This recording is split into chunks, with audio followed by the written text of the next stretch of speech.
Welcome back to Hell with the Podcast, episode 13. I'm Tim. I'm here with Daryl, and today we're going to be strapping on the spandex, throwing on the yellow and black, and diving into one of the most influential debut records of the mid 80s, Stryper's The Yellow and Black Attack. Now, this EP dropped back in 1984, but it didn't just turn heads, it redefined a genre. It actually proved that Christians, let me repeat that, Christians could be hard and heavy.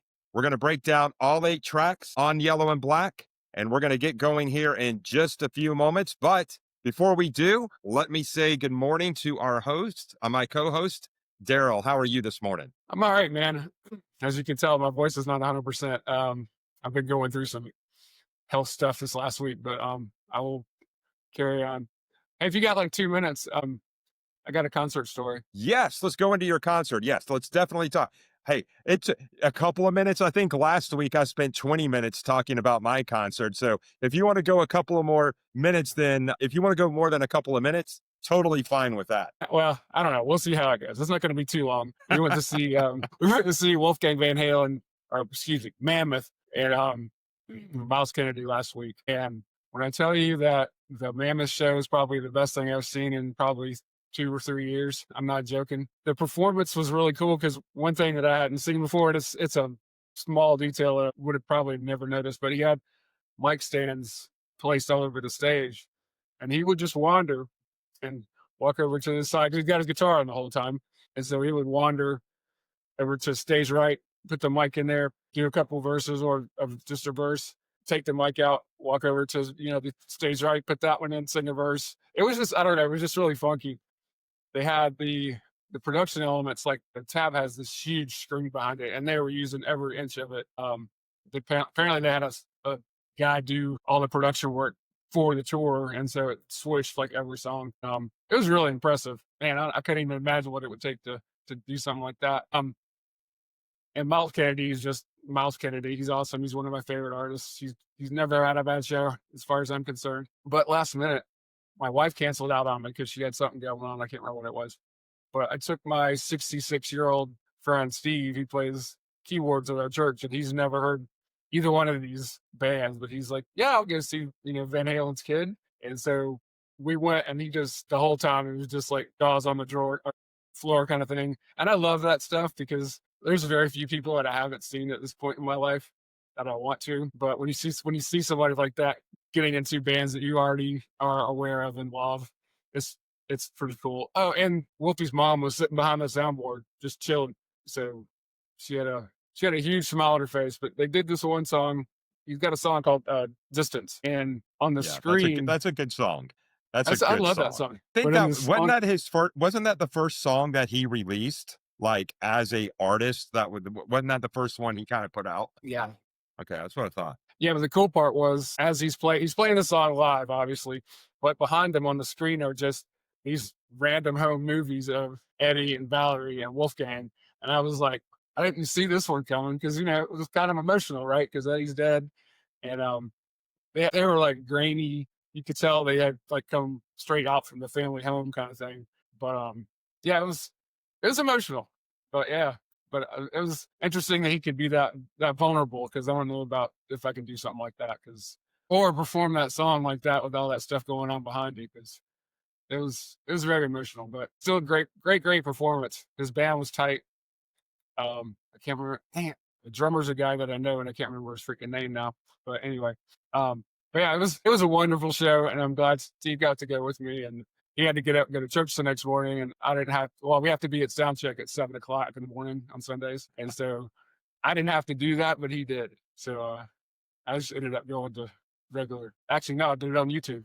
But anyway, that's the review of the Mammoth show. It was wonderful, and I recommend highly if you have a chance. Yeah, I have not seen Miles Kennedy, but like I think we've talked about it before. I have seen Mammoth. We saw him when they opened up for Creed last year. And I thought, I'll never forget, it was funny when we were going down to see Mammoth. I was going with my 2 older sons and my daughter-in-law. And I'm sitting there going, we got to get down there on time. We got to get down there on time because it was Mammoth, 3 doors down, Creed. and going to State Farm in downtown Atlanta on a random night. You're getting stuck in traffic, and it was December. So then you have all the holiday traffic incorporated with that as well. So I'm sitting there thinking the whole time, I got to get down there on time. I got to get down there on time. So we ended up arriving just in time, like walked in, he's playing. And then later, one of my sons, and I have to admit it, my mouth just kind of dropped. It was like afterwards, like a couple of days later, I didn't realize that was Eddie Van Halen's son, because they went from he kind of went from WVH or Wolfie to Mammoth. And so Mm. I can see that if you don't follow him as close as we've done in the past, I could see why he didn't realize it. So I'm not knocking him for not knowing, but it was just funny. I was like, that's why I was in the car saying, we got to get down there. We got to get down there, because I didn't want to miss that set. And I loved it. I thought he did a fantastic job. His Yeah, sound, he does a great job. Yeah. the sound on him is definite. And I would have loved to have gone to this show, but just some other circumstances didn't allow me to get down there this time. But I will say It was this, super last minute. yeah, you and I have talked about this before, and I didn't really think about it until my concert last week when I went. Just the energy and the fun, how it carries over after the concert is actually over into the next few days, into the next week. And then, too, if you're on social media following the band or following a group, if you're following the social media page of a band or a fan club of the band, you'll start to see people after you do pictures and postings, and you see them having fun. So it just kind of carries it on for you. And it's just like, this is why I love going to concerts so much. It's not just the one time experience, fun night that I had, and it carries over into the next day. It carries over for several things. And I'm excited because I, I, I know I'll end up with more, but I have 3 shows next year planned in the books. And you and I are going to two Yeah. of them, but it's just if you have somebody come through town, if you've seen them before, if you haven't seen them before and you like them, just go see them. Just buy the ticket. Life is short. Just do it. Just go buy the ticket. Don't hesitate. Because what was funny was I went back to a friend of mine this week, because when I bought my tickets to Adam's concert, I was actually probably get in trouble for saying this, but we were at our customer conference, and fortunately there was like a session going on, so I had a break when the tickets were going on sale. I'm just glad we didn't have our exhibit open during that time. So I opened up my laptop, and there was this friend of mine, and I've known her for several years, and I'm sitting there looking at the tickets going, should I buy them? Should I not buy? I mean, should I buy the VIP experience that I did? I knew I was going to buy tickets, but it was, should I buy the VIP experience? And she just went, just do it. That's why they call it a VIP experience, because it's an experience. Just do it. And so I did it. And then I had to travel this week for work. And she was the lady traveling with me as we had to go on site with a customer. And I looked at her and I said, I'm so glad I did that. It was so much fun. I said, and I told her I am still riding the high from doing that. So I sat there and I thought about it. This is why I enjoy going to concerts. This is why I enjoy it, because it's just fun, and it's energy, and it just makes you smile, like 2 hours nonstop.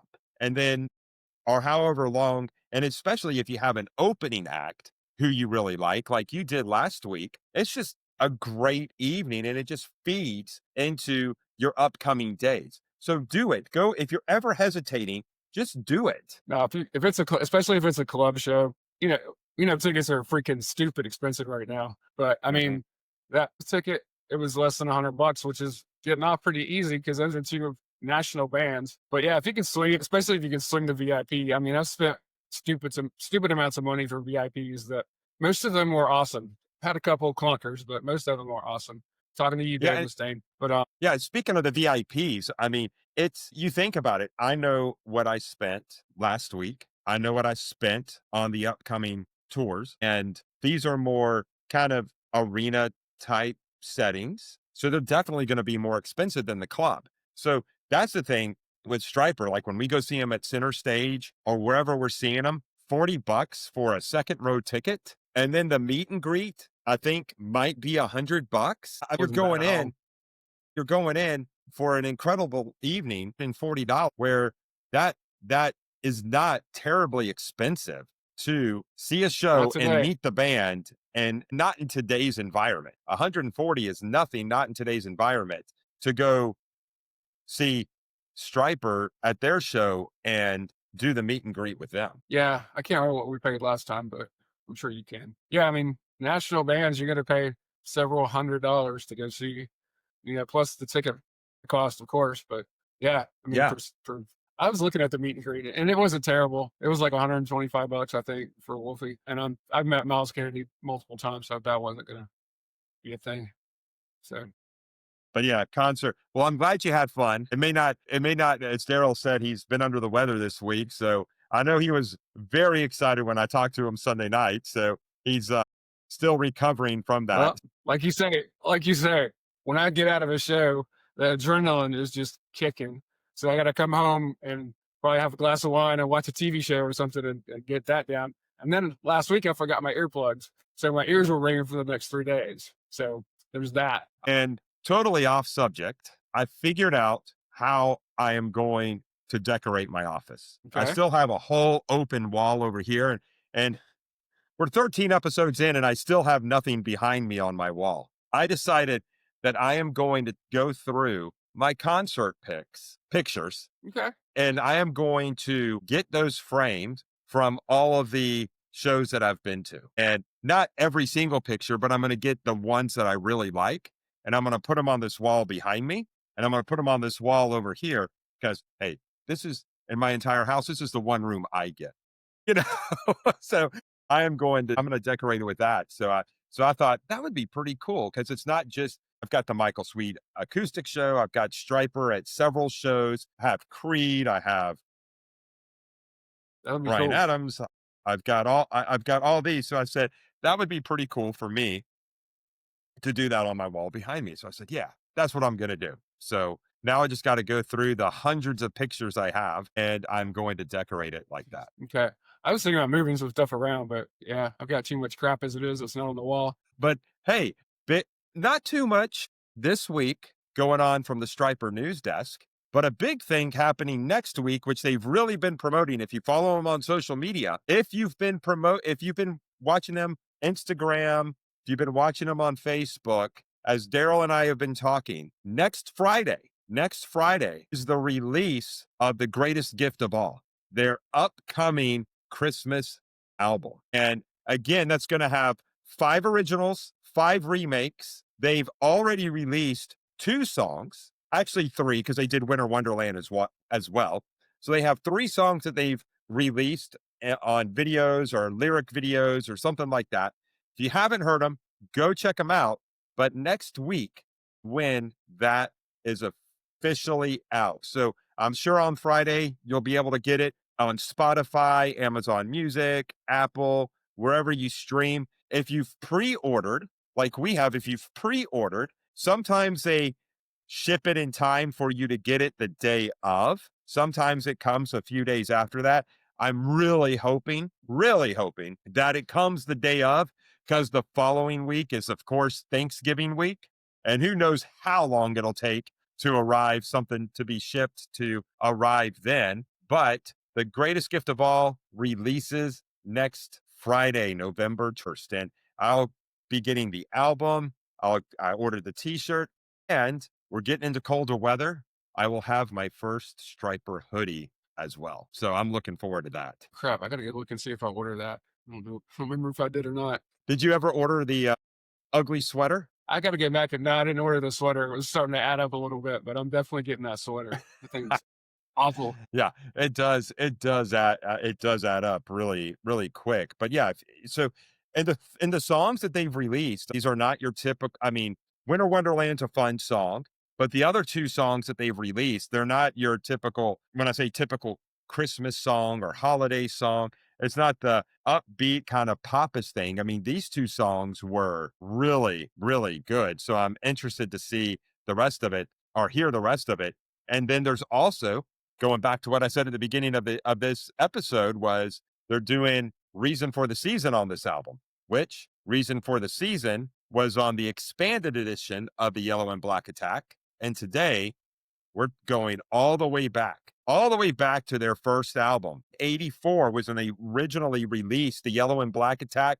That was released July 1st, 1984, 2 weeks, two or 3 weeks before I turned 11 years old. That means you were 13.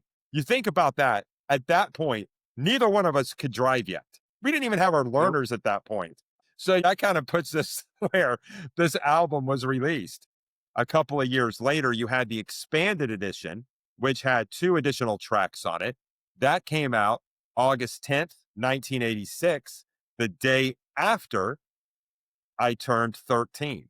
So that came out 2 years later, around the same time frame. So you had the 6-track EP, then you had the expanded edition. And one thing I didn't realize, but what was interesting there is in Japan, if you have the Japan release of this album, there is a bonus track on there of Winter Wonderland. So if you have one of those, and if you don't, I'm sure the only place you could probably find the Japan release is probably on eBay, but it actually had Winter Wonderland on there as well. Yeah, and don't forget that Live in Tokyo. I think was that on that tour? The Live in Tokyo VHS, or was that Soldiers? That was Soldiers, I believe. I'd have to go back and watch. Yeah, that was Soldiers because they had a mix of both of those. I'm pretty sure.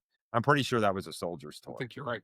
So, Okay. but no, but today we're going to be ranking Yellow and Black Attack. And I don't know, I went back when I listened to this album and I did a crash course on this because, like I said, I was traveling this week. I did a crash course on this and I was listening to it and I was like, this isn't necessarily, when I think about their 5 original albums, this isn't necessarily one that I go back and say, hey, let me go back and listen to Yellow and Black. It's usually either Soldiers or it's To Hell with the Devil or maybe one of the other ones.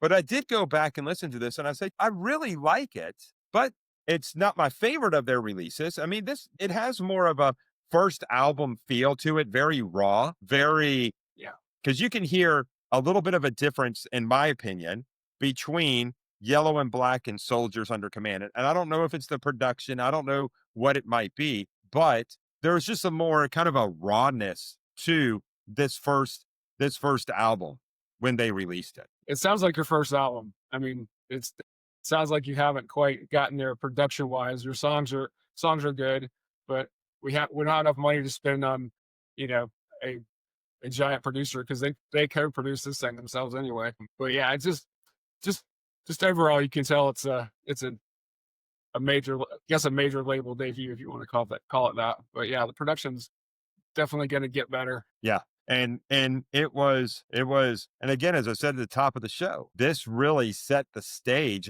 They're probably really the first band that was made up of Christians that said, yes, we can have a message about Christ and make it loud, make it clear. First track. It's just, that's the cool thing about the first track off of this album. And I know we'll get to that.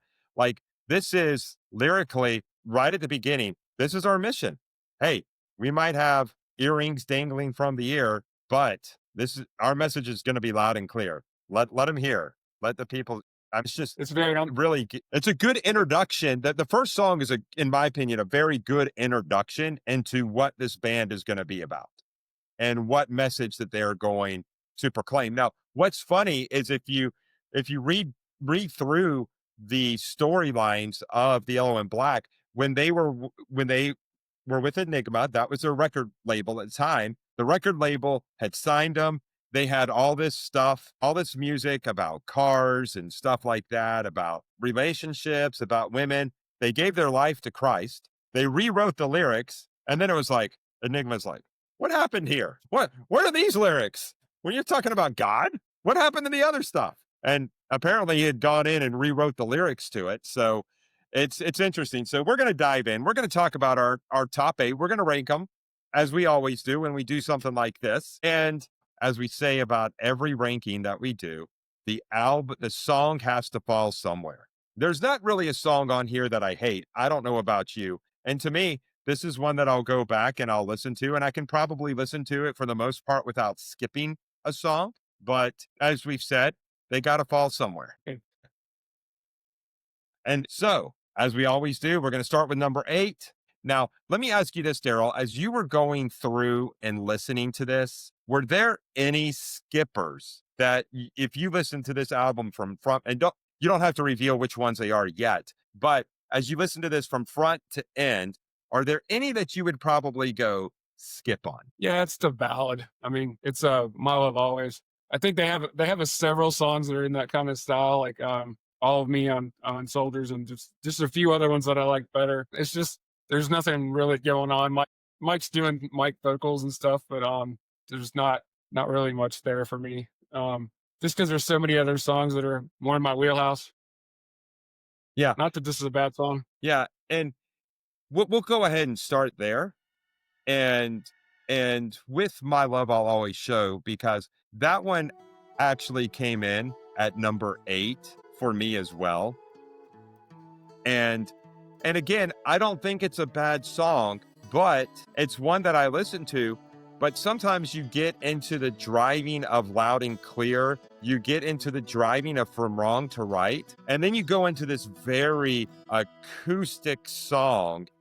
And it's like, for me, am I in the mood after hearing Loud and Clear From Wrong to Right to drop to something like this? And sometimes it's yes, because I do like this song because I love my ballads. But at the same time, I want to be a little bit more driving. I want to be a little bit more out there. I want to continue rocking along. And if that's the mood I'm in, then I'll skip this song. But when I listened to it from front to back yesterday, I was like, I do like this song. But it's just kind of interesting how acoustic driven this song is compared to their other ballads at the time. And with this particular album, that was really introducing them as a hard rock, heavy metal band. Right. Because the first 5 songs on this record are pretty much bangers. And so, I don't know. And this is probably something that I don't even know if it should be on this album or not, because everything else is more up-tempo. Yeah, it's definitely more up-tempo. And if you go back, I'm trying to remember which... It wasn't Reborn. I think it was Murder by Pride. I think it was Murder by Pride. Let me just check real quick. Where they did a remake of this song, and it's a little bit more of a driving rock song than this. And it's a completely different vibe when they redid this song. And yeah, it's the closer on Murder by Pride. So if you haven't heard that, the remake of My Love I'll Always Show, completely different, but it's good. However, it just a little bit, again, I like it, but it just doesn't fit right here. Sometimes, depending on the mood I'm in, I might skip it, I might not.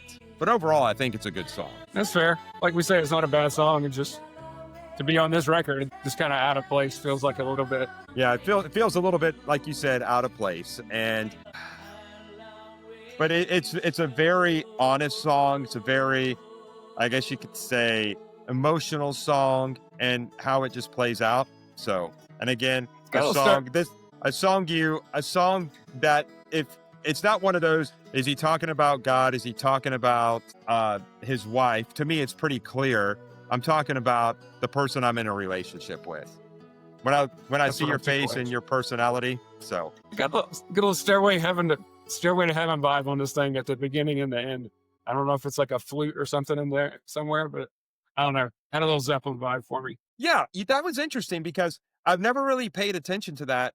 But when I went back and listened to it, I was like, oh, they got a wind instrument in here, which was the flute, which I'm pretty sure was a flute, like you said. I found that, never really picked up on that before. But of course, when we're going back and doing this, I'm listening a little bit more intently and intentionally because I know we're going to be talking about the song the next day. But yeah, that was an interesting piece that I picked up on yesterday, was the flute in the song. All right, so we both agreed, and I think this is where we're going to start getting a little bit different right off the bat. As you all know, if you've been listening to our previous 12 episodes, you know what I like.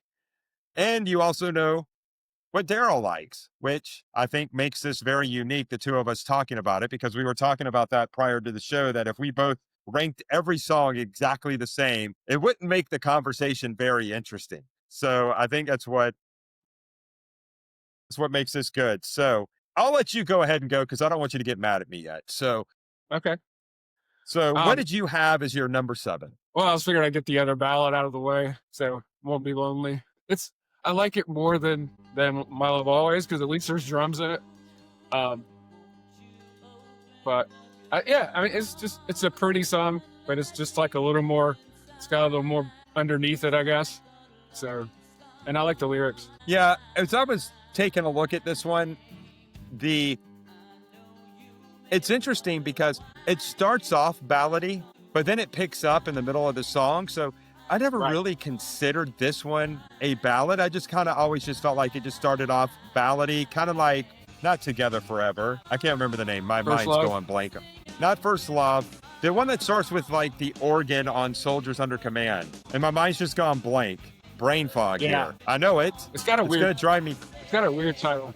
I'm going to have to figure this out right now because it's going to bug me the rest of the morning until I figured it out. Let's see. Soldiers Under Command Studio. And then when I see it, it's going to tick me off that I can't remember. Love That's Real? Yes. Waiting for a Love That's Real. I like the lyrics in that one too. And so for me, I don't think of it kind of as a ballad, but as I'm listening to it right now, I can kind of go like, yeah, it's just got a simple kind of track to it, but I do like it, but it's definitely, for me, I didn't rank this one much higher at the end of the day, so I thought I ranked it higher, but I didn't rank it much higher. So we'll get to what my You Won't Be Lonely comes in at. But my number 7, and again, they got to fall somewhere. And I'm almost embarrassed to play it right now because I know I'm going to get yelled at.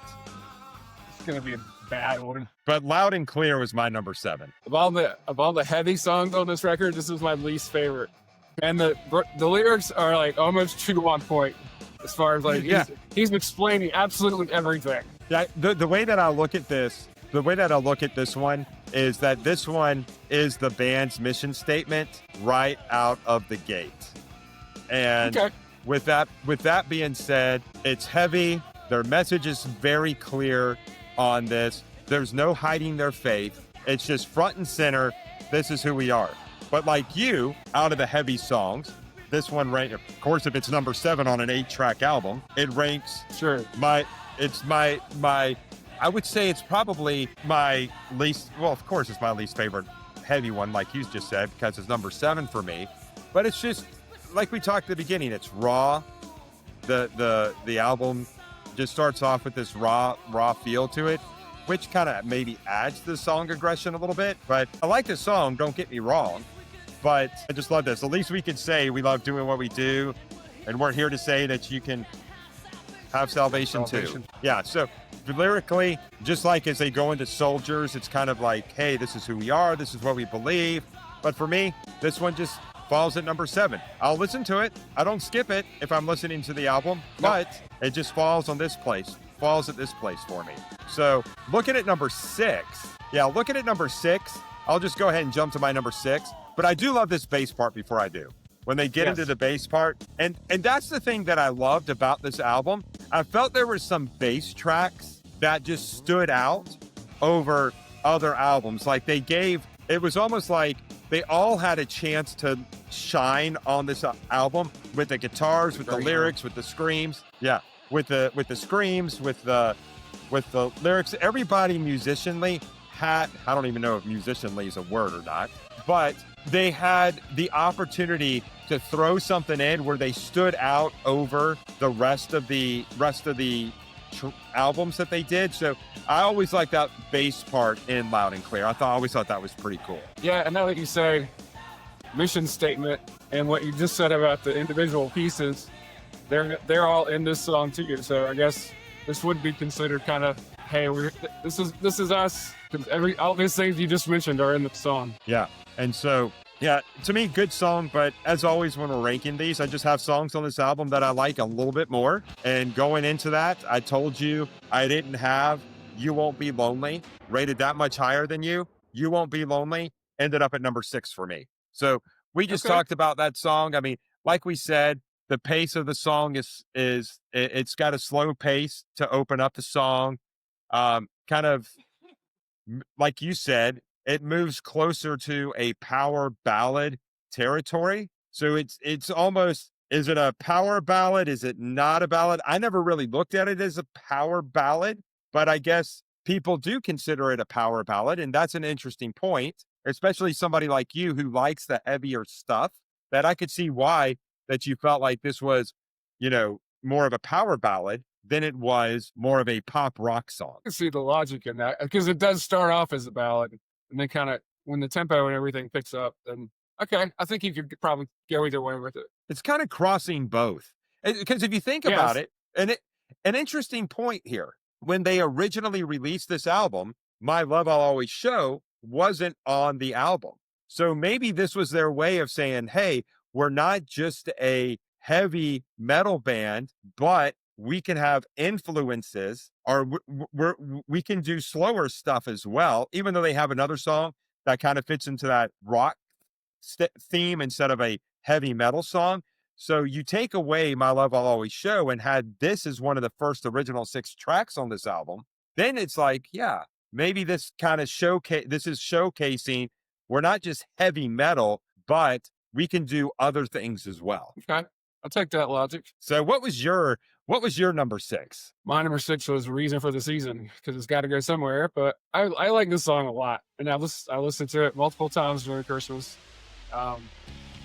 Depending on how my family feels, they may love it, they may hate it. But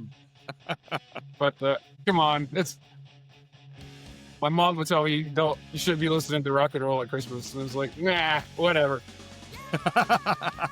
Hey, that's why you should buy her the greatest gift of all as a present this year. Mom, here you go.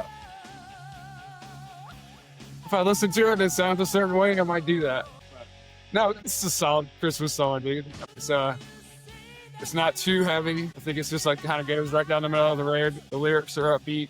I mean, yeah, I listen to this every Christmas, but I listen to every Stryper Christmas song every Christmas. So Yeah. now they'll be Yeah, more. because with me, when this song, I'll talk a little bit about more where it ranks. But I will say when I rank it.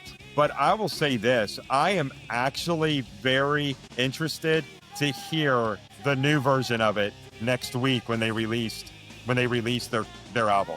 I'm very interested to hear that. So I think that's going to be not just that they're going to have that album come out, but I think because this has always been one of my favorite songs from the early days, and I can't wait to hear their remake of it, or their, hey, this is our 2025 version of the song. But I'll tell you, I'll give my insight into this song when I rank this particular one. Okay, that's fair. Yeah, like I say, it's just a solid Christmas song, and it's always been one of my favorites overall, not just for Christmas, but overall of theirs. So, and it's got a cool solo. It's nice and chill. So, yeah, I do like this song a lot.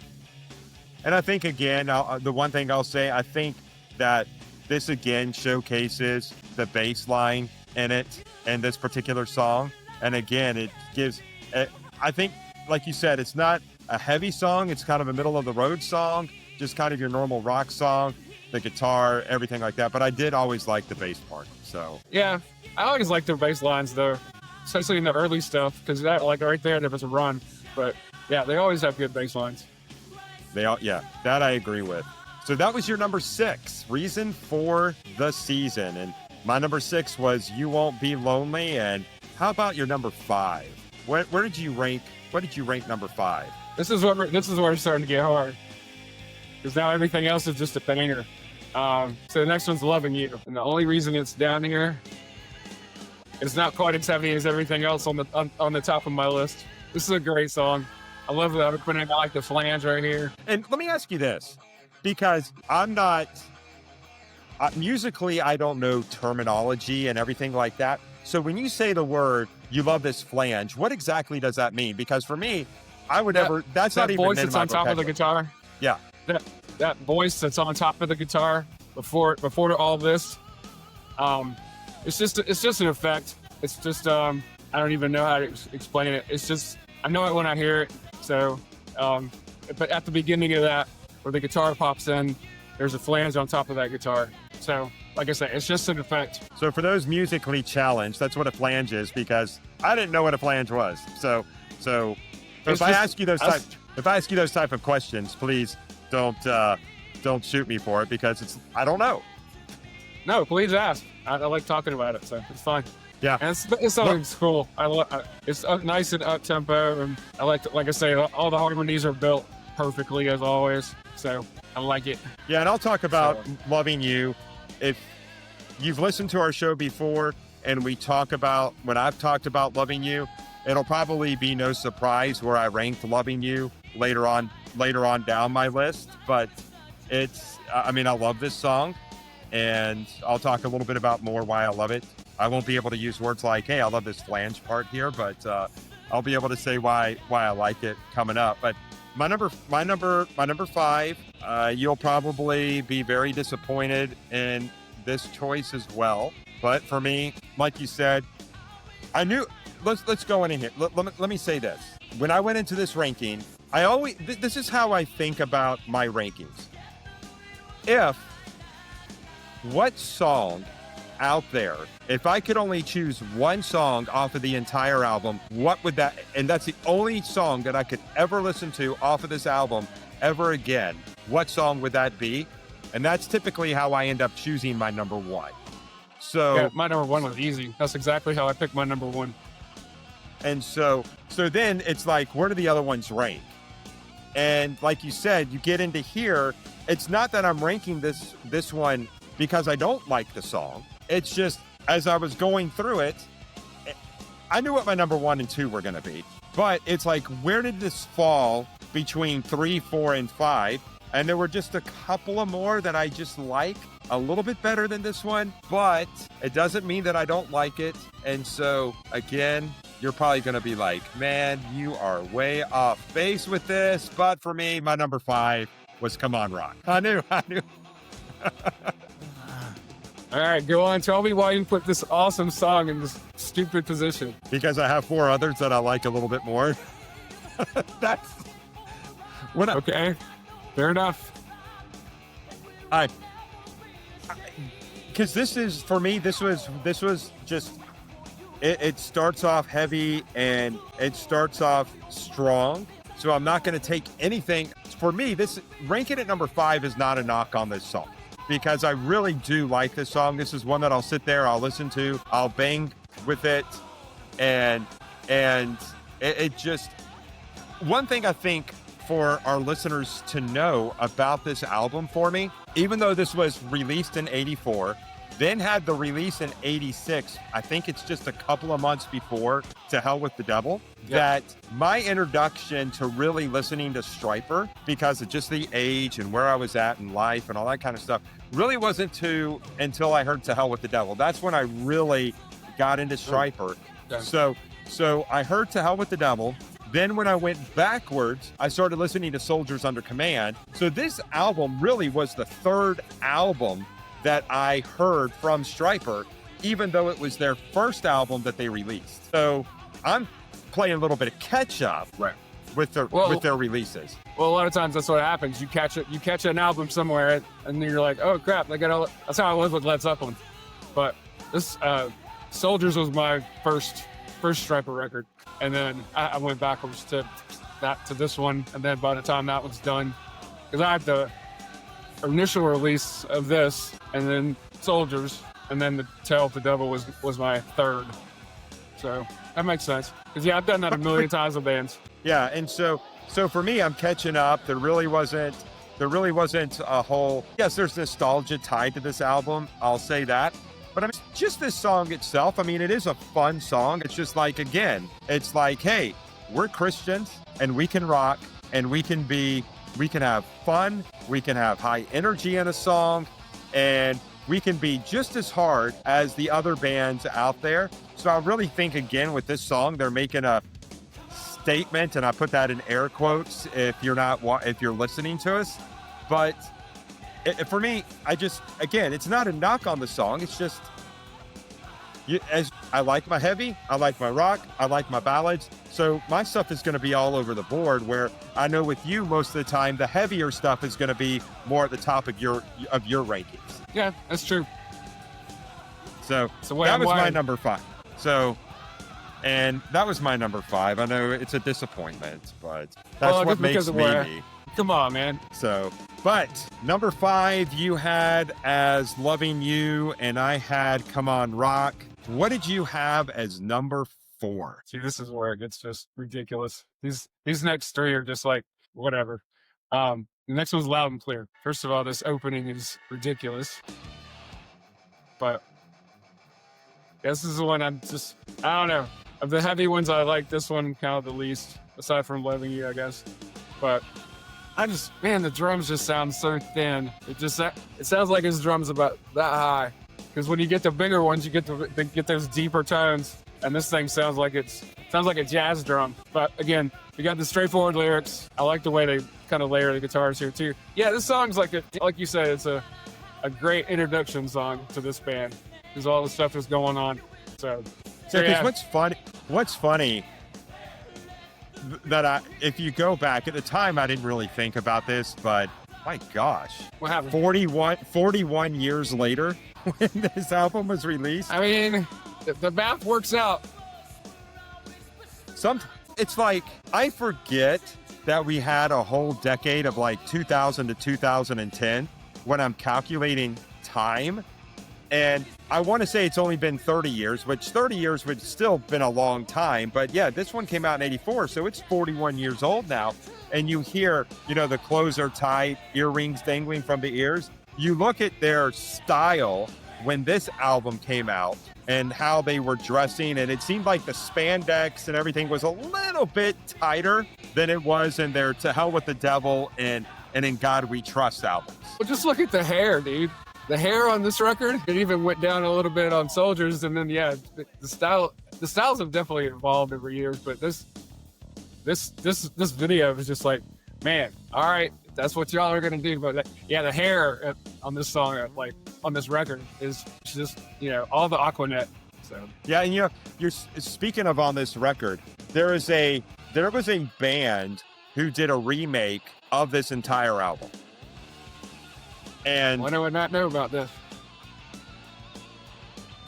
And I listened to it, not this week, but I've listened to it in the past.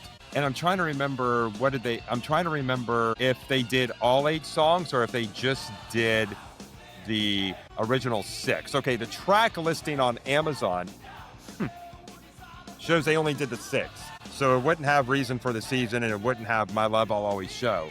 But the band that did this, and I thought that they stayed really true to this album. And it was a band that I always liked because I always liked him as a vocalist. I loved the guitarist in it. But Guardian was the one who did a remake of this album, and they called it The Yellow and Black Attack Is Back. I did know about this. I don't know if I've ever listened to it. What year did it come out? Let's see. What year did this come out? Do they have it on Wikipedia? Always go to Wikipedia. Let's see. For all your news. God, yeah, people can just. Remember, we saw a Guardian at Six Flags. What was that Kirsten music festival they used to have there? Atlanta Fest. I've seen Guardian at Atlanta Fest. I saw them at a church one time. I believe that. It's not like there was some, arena headlining group at the time. Yeah, they did it in 1999 is when they did it. So okay. So what's kind of cool about when they did it, that was during the time that they were not together as a band, meaning Stryper. Mm-hmm. And so they were paying homage. I'm just looking to see if it's on, if you can get it on Spotify. Yeah, The Yellow and Black Attack Is Back. All right, cool. Might be something to do this afternoon as I'm cleaning up my house since I haven't been moving around for the last 2 days. Yeah, Well, this is interesting. Wikipedia says 1999. This says January 1st, 1998, late 90s. It's Wikipedia. So it's interesting. It won't take you long to listen to it. It says 6 songs, 24 minutes. So half an hour listen. And they only, yeah, like I said, the only 6 songs. But I just think with Jamie Rowe's voice on it, I just think it sounds Yeah, good. that's And what I was just the, thinking. That guy could probably sing that stuff. and what's funny, I shouldn't say what's funny, but the album cover, if you go listen to it, if you want to buy it on CD, you Hey, can I get it was for $40 on Amazon. good grief. The thing made of gold. I mean, dang, that's kind of a bummer. I just got a new CD player. I'd like to get some CDs. Let's see. Where's this at? Yeah, right here.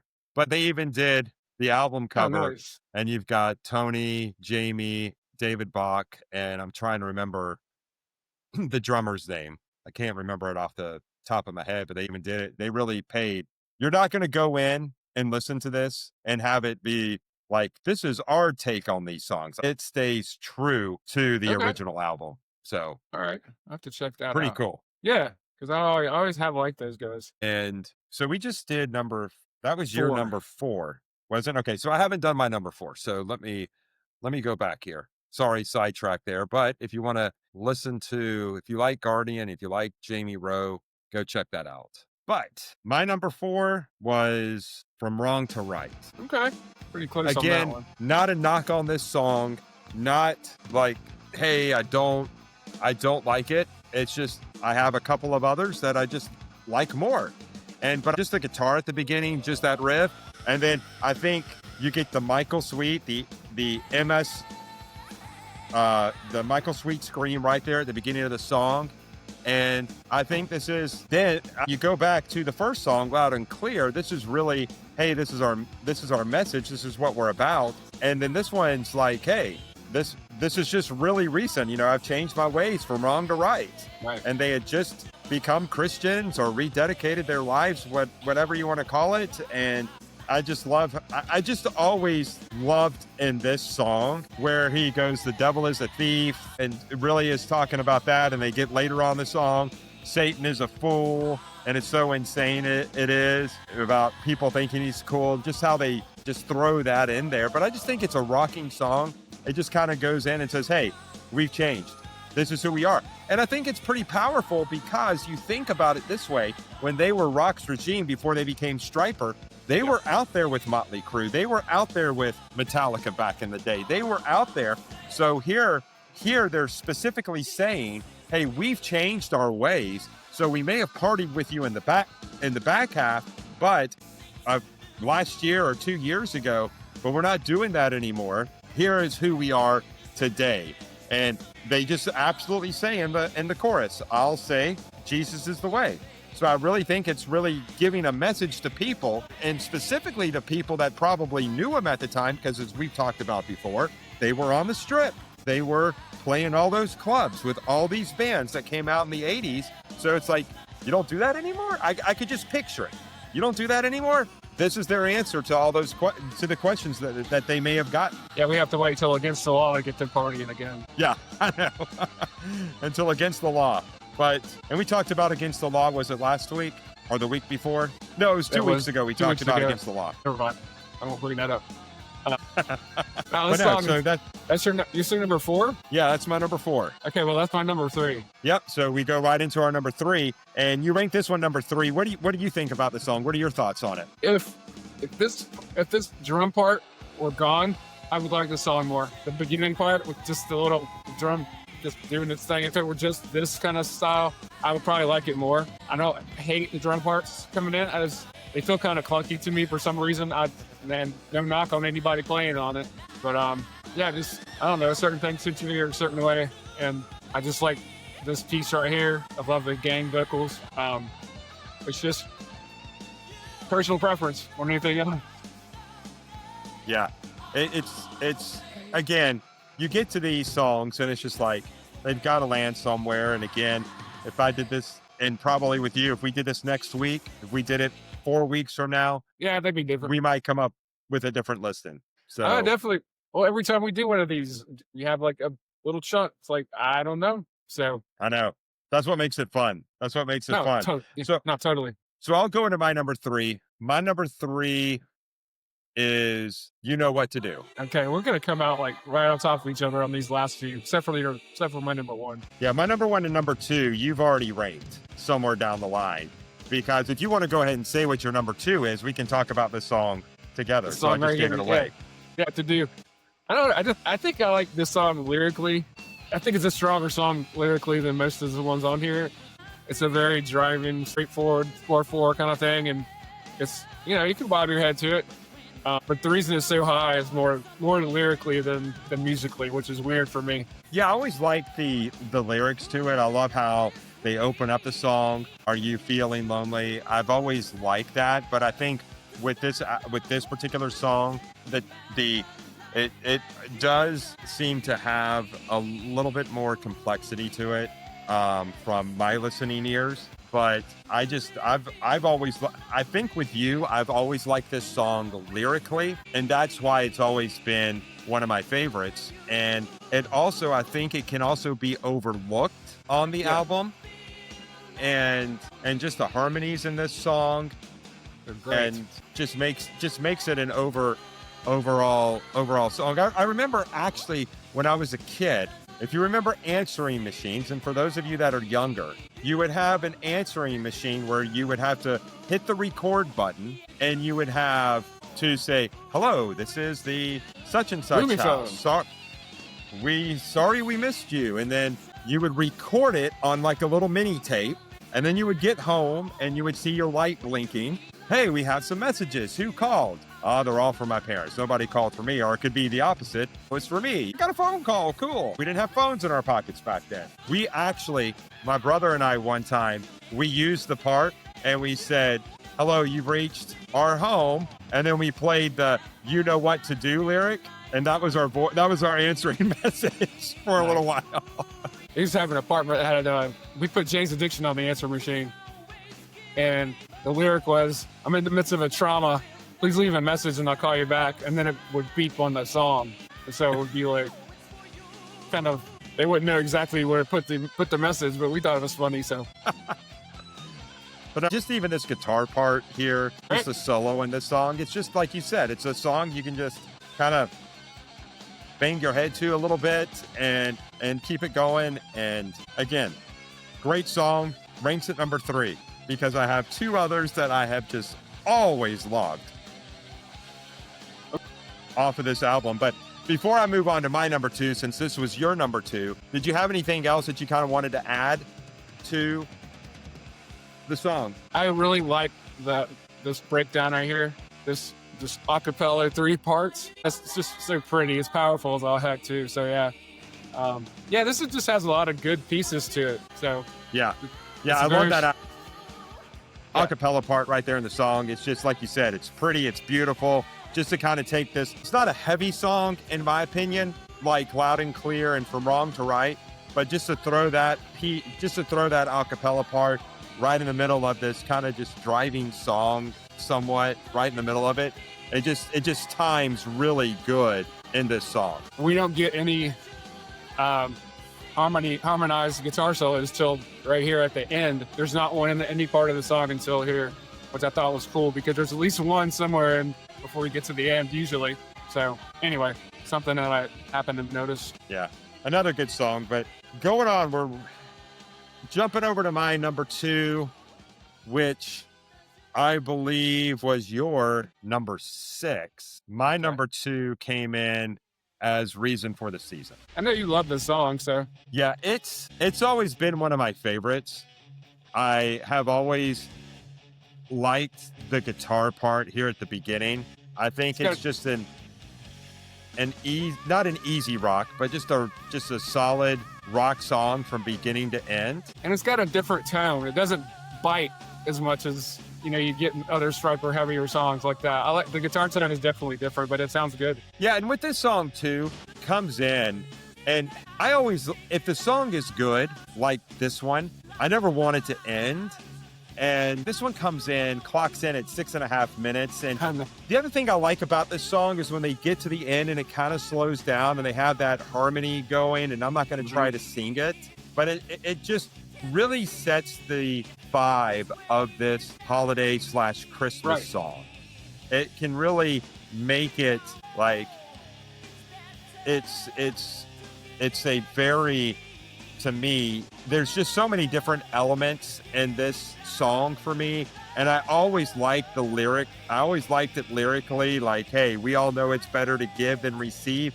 And it just sets in my mind what the holiday season should be about. And they've got the album coming out. We've already talked about that, The Greatest Gift of All. And I think it's just so commercial. The season now is so commercial based. It's not even Thanksgiving yet. It was Halloween, and the Halloween night, I'm already seeing the first Christmas. I know friends are already commercial. decorating. Yeah. Stores are already decorating. People around here are already decorating. And I'm just like slapping my head going, we haven't even hit Thanksgiving yet. To me, you shouldn't even, my opinion, if you decorate for the holiday season, at least enjoy the fall Thanksgiving season. And the thing I like about this verse is this part right here. Your life can be a holiday every day when he is with you. It just kind of just changes, like, hey, it doesn't have to be just this joyous time of the year. It can be all year long. Your life can be a holiday. Just give it over to God. I just remember hearing this song as a 13-year-old because, again, it was the third album I heard from Stryper. So To Hell with the Devil came out in late 86. I was 13 at the time, and I quickly went out and bought Soldiers, and I quickly went out and bought this album. So I was 13 when I heard this. And I think it's just lyrically a very solid song. The guitars always liked, the bass I always liked in this, the harmonies I've always liked. Yeah, I just love this song. When I played in my cover band, as I talked about before, we used to play these songs. We would like get kind of giddy because most of our set was kind of like not set in stone, but we would play a lot of the same stuff. But then when we got toward like Christmas time, it's like, all right, cool, we can break out the reason for the season and Winter Wonderland. Yeah, because these songs are fun. Yeah, this song, to me, kind of like how you've talked about sing-along song, how it just makes you happy. This song just makes me happy. This is just one of those songs I can turn on, and from it lyrically to it, the instruments in it, I just love it. So yeah, no disrespect. This sounds like a song that you would really like. Yeah, it just ranks as one of my favorite Stryper songs of all time. Yeah, it's a good one. So, and then number 2, we already did your number 2 because it was my number 3. Yeah, we talked about You Know What to Do. And we got one left. Yep. We got one left. I know what yours is because you sent me your list. Sure enough. So, you want to go or you want me to go? You go ahead. Okay, my number 1, and like I said, if you've listened to our episodes before, probably no surprise that my number 1 song in the top 8 countdown of the Yellow and Black Attack on this day of November 2025, but it'll always be Loving You. And it's not a horrible choice. And I just, right here. That's the flange. I always, the first time I heard that, I was just like, that sounds so cool. That sounds, not knowing the different production and what was going on with it, I just remember that tone. And I remember when I heard that, I was like, I love the guitar part of this entire song. And you know me, I've always been a guitar guy. I don't play guitar, but I've always been a guitar guy. And just the guitar throughout this entire song has always been one thing that I've just loved. And I just love the melody. I love the positive message that it just gives out. Like, hey, like what he just said right there. I was headed for hell. Then God saved me, pulled me from the heat. To me, it just, lyrically, it just always stood out. Kind of like, all these things that you did for me, I'm going to always just love you. And it's just feels good. And I just love the end of this song. I'm going to jump ahead because I know we spent some time on this song earlier, but I just love the end of it. And of course, it didn't jump ahead like I wanted it to. So, but it just, the end, the finale of the song when the guitars, it's just the guitars playing at the end. I just remember as a 13. Oh yeah, I did jump ahead. I just jumped to the kind of the same part. And I just always loved the guitar at the end of the song. It just, I remember the first time I heard it, I just felt like I had goosebumps on my arms. Like, oh, this is such an incredible song. And that's why this is the song. If I only had one song to live with the rest of my life, that's why Loving You would be it for me. I just, from beginning to end, musically, lyrically, it just is great. I have to get back and look. I got something stuck in my head that beginning guitar part is different on the 84 release. It doesn't have the flange on top of it like that one that you like so much. I need to look at that. Yeah, because I think as you speak about that, I remember one time, I want to say I actually found the vinyl of the EP, and somewhere along the way it got lost. I don't know where it ended up at. And I have a yellow vinyl, yellow and black attack. I have no idea where it is. I think it was an import, so I think I paid decent money for it, but I can't find it anywhere. Did it? Okay, so it was the original. So it wasn't the extended track. It wasn't the extended one with no, it was Japan first with the Winter Wonderland. Yeah, it was first press on yellow vinyl. Might want to tear the house apart for that one. I don't know. Yeah, I know it. So that was my number one. And if you've been paying attention, process of elimination, people didn't fall asleep on us. You probably should know what Daryl's number one track is off of this album and why he was so disappointed where I listed it at on mine. But it's Come On Rock, and this song just does exactly that. Lyrically, it's not as strong as a lot of other stuff on here, but just the melody, the musicians, and not for nothing, but this song is like got nostalgia just dripping all over it for me, because this used to be a practice song where I'd practice tempo because I didn't have a metronome. But yeah, I played this song hundreds of times. So I guess it's my number one because I played it hundreds of times and it never get old. So I don't know. It's just a driver and it's just a rocking tune and I like it. But like I said, yeah, I think the nostalgia factor is definitely there. Go ahead. No, I was going to say, I think that's probably why it ranked a little bit lower for me than it did for you, or where it fell in my rankings, because it's probably because of the lyrics. I didn't feel like the lyrics were as strong. And I just remember back in the day, for me, because I've always been not just a music guy, but a lyric guy. And so I think the lyrics for me weren't as strong as the other ones. And that's why, like, From Wrong to Right and You Know What to Do, Loving You fell higher for me than Come On Rock. But I've got a funny story to tell, because one time I was playing this, we were on a youth group trip and I was playing this song, and there were people who just refused to give them a chance. You know that by now. And this one person went, all I ever felt like they said in the song was rock, or the album. It was rock. It's rock, the 80s, man. Rock. And I'm just like, really? Did you not hear anything else that they said on this album? You just picked out this one song, and all you want to talk about is it just said rock the entire album. No, it didn't. It did not say rock the entire album. I mean, she's probably listening to other stuff from that genre, and it probably does say rock like 8,000 times in the song. Yeah, probably was listening to Wham. Okay, I doubt it, but okay. Yeah, this is interesting. I was just doing a little bit of, so if you want to get that's the CD. I was just looking on eBay real quick. Like, here is a Stryper Yellow and Black Attack LP. It doesn't give any notes on this.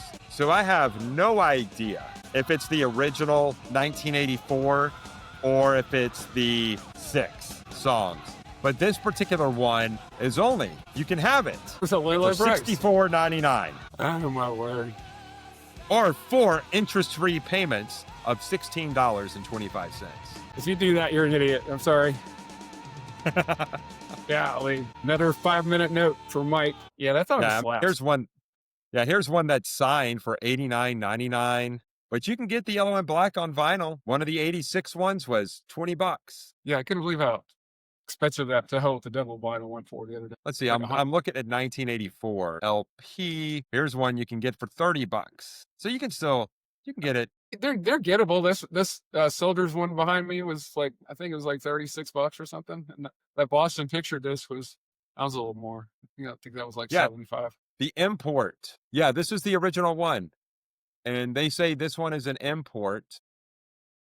Oh boy. And it's not bad. It's $30.95. Is it just straight black vinyl? There you go. This will show you what we were talking about earlier, which is the image from the. Nope, wrong one. There we go. Dang. The image of what they looked like. The spandex, hair is I was- long. Ours hadn't even gone yellow yet. Well, sort of. So, but that one's not too bad of a price. Yeah, I need to start looking through. You got some money I can blow. Well, So I'll say I have some leftover gift cards I can blow. I really don't have cash right now. But anyway, enough about that. So this was fun. Yes, it was. You want to do a quick recap of your top 8? Sure. Starting with the bottom? Sure, we'll start at the bottom. My Love Always, You Won't Be Lonely, Reason for the Season, Loving You, and the bangers at the top, Loud and Clear, From Wrong to Right, You Know What to Do, and Come On Rock. Now, and we agreed. My number 8, we both kicked off at My Love I'll Always Show, and coming in at number 7 was Loud and Clear, followed by You Won't Be Lonely. Then my top 5 rounded out with Come On Rock, From Wrong to Right. Number 3, You Know What to Do. Number 2, one of the best Christmas holiday songs ever, Reason for the Season. And number 1 was Loving You. All right. We weren't as off as we usually are, I don't think.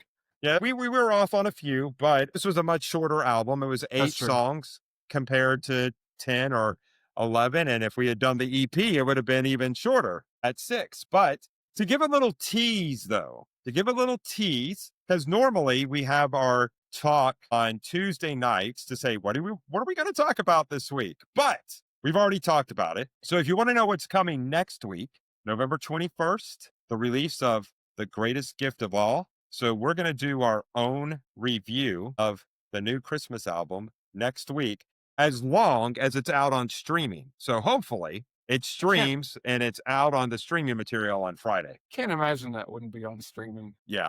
They've already there's already 3 of the songs. I was going to say the singles are already up there. So yeah. Yeah, the singles are already up there. So it shouldn't be a problem. So tune in next week because we're going to review Stryper's brand new and their first Christmas album, which is going to be a lot of fun. I think so too. Cool. And hopefully I'll have my gear so I can wear either wear the t-shirt or wear the hoodie. Because right now, being in Georgia, you can start off in the morning and you could be dressed for winter, and by the afternoon, it's 75 degrees. So, yeah, it was cold this morning. I don't think it is anymore, but no. I was driving home last night, and it was crazy how I was driving home. And immediately when the sun went down, it went from 72, 73 down to 60. I'm just like instantly. So yeah, it seemed like. But we're going to review The Greatest Gift of All next week. So we're excited about that. And Mr. D, or Digo, do you remember that nickname? Yeah, hey, because you couldn't talk yet. No, that wasn't me. That was our other cousin. Oh, okay. He gave you that. He gave you that nickname when we were in California. Yep. Yeah. I remember that. Shout out to Digo. Shout out to our cousin in California. Yeah. What's up, Ed? Any parting thoughts on the Yellow and Black before we wrap it up for the day? No. Like I say, this was my second Stryper record. I discovered that one after Soldiers. I don't like the production as much as I do on all the other ones, but you can't say it's not a good record because it is. So that's all I got. Yeah, and I think it just goes back to what we've talked about this entire episode. It was the sound of a new band, their first album, and they come out of the gate right away saying, hey, this is who we are. This is our message statement. This is what we've done. So it was, they played with a lot of raw energy. It was a fresh, bold message. You had the driving riffs of Loud and Clear. You had harmonies on From Wrong to Right. Then you had the uplift of Loving You.